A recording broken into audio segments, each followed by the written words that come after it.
Assalamualaikum warahmatullahi wabarakatuh. Saya dan kelompok saya akan menjelaskan tentang metode penjadwalan.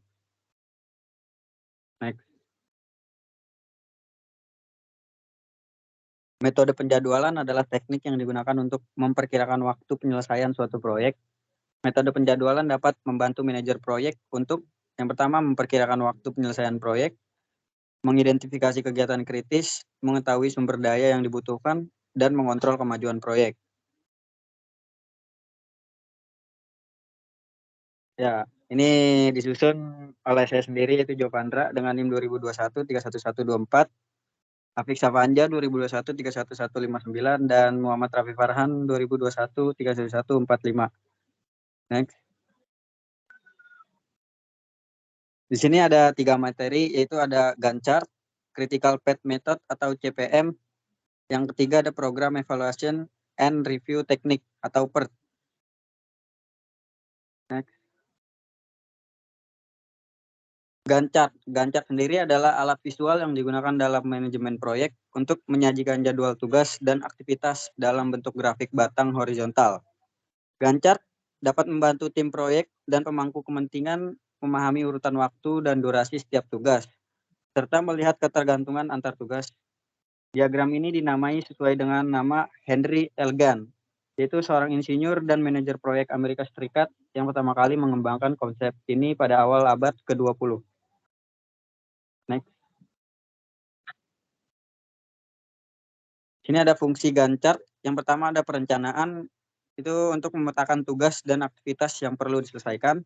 Ada jadwal menetapkan tanggal mulai dan selesai untuk setiap tugas. Ada monitoring untuk melacak kemajuan proyek seiring waktu. Dan terakhir ada manajemen sumber daya, itu untuk mengelola sumber daya dengan melihat beban kerja dan jadwal. Next.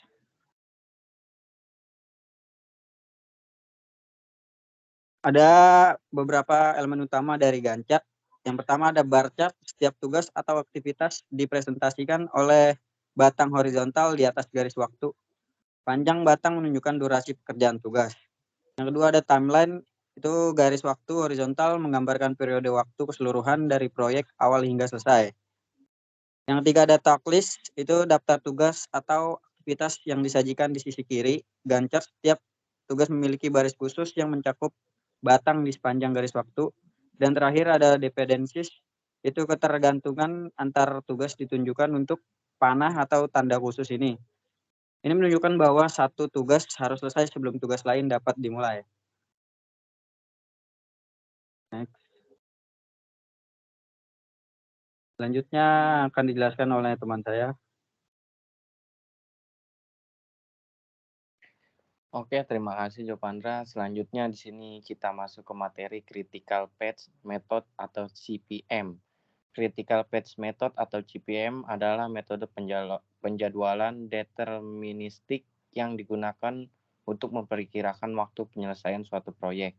Metode ini berfokus pada jalur terpanjang dalam jaringan proyek yang disebut jalur kritis. Jalur kritis menentukan waktu minimum yang dibutuhkan untuk menyelesaikan proyek. Next.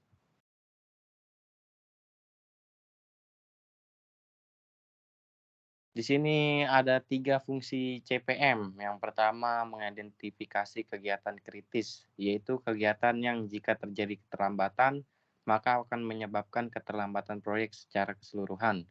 Yang kedua, mengetahui sumber daya yang dibutuhkan untuk menyelesaikan proyek. Yang ketiga, mengontrol kemajuan proyek demi mencapai tujuan proyek tepat waktu dan sesuai anggaran. Oke, next.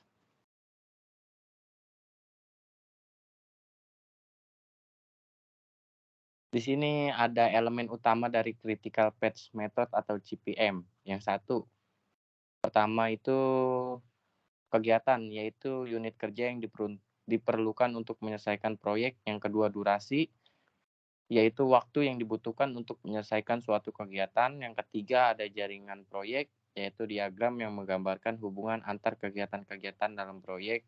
Yang keempat, waktu paling awal, atau disebut early start time (EST), yaitu waktu paling awal suatu kegiatan dapat dimulai. Yang kelima, waktu paling akhir atau last start time atau LST, yaitu waktu paling akhir suatu kegiatan dapat dimulai tanpa menyebabkan keterlambatan proyek. Yang keenam, ada jalur kritis, yaitu jalur terpanjang dalam jaringan proyek yang menentukan waktu minimum yang dibutuhkan untuk menyelesaikan proyek. Oke, next.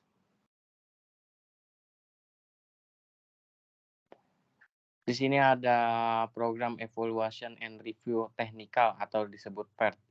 Mungkin selanjutnya akan dijelaskan oleh teman saya Muhammad Rafi Farhan. Oke, baik. Terima kasih, Afik.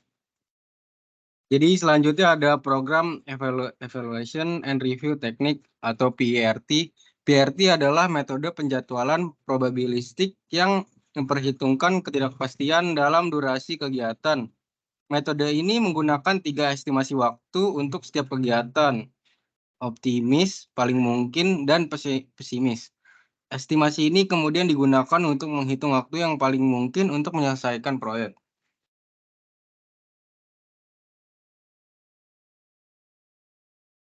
Oke, selanjutnya ada manfaat PERT.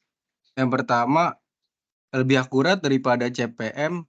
PERT menggunakan 3 estimasi waktu untuk setiap kegiatan, sehingga dapat memberikan perkiraan waktu penyelesaian proyek yang lebih akurat daripada CPM yang hanya menggunakan 1 estimasi waktu. 2, dapat digunakan untuk proyek dengan kegiatan memiliki durasi tidak pasti. PERT dapat digunakan untuk proyek dengan kegiatan yang memiliki durasi tidak pasti, sedangkan CPM hanya dapat digunakan untuk proyek dengan kegiatan yang memiliki durasi tetap. 3, dapat membantu manajer proyek untuk mengidentifikasi resiko proyek. PERT dapat membantu manajer proyek untuk mengidentifikasi kegiatan-kegiatan yang memiliki resiko keterlambatan yang tinggi.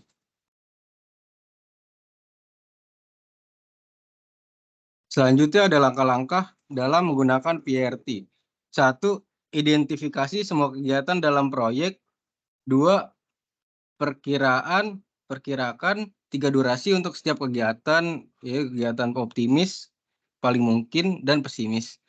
3, identifikasi hubungan antara kegiatan, pendahulu, dan penerus. 4, buat diagram jaringan proyek. 5, hitung waktu yang paling mungkin untuk setiap kegiatan dan proyek secara keseluruhan. 6, identifikasi jalur kritis.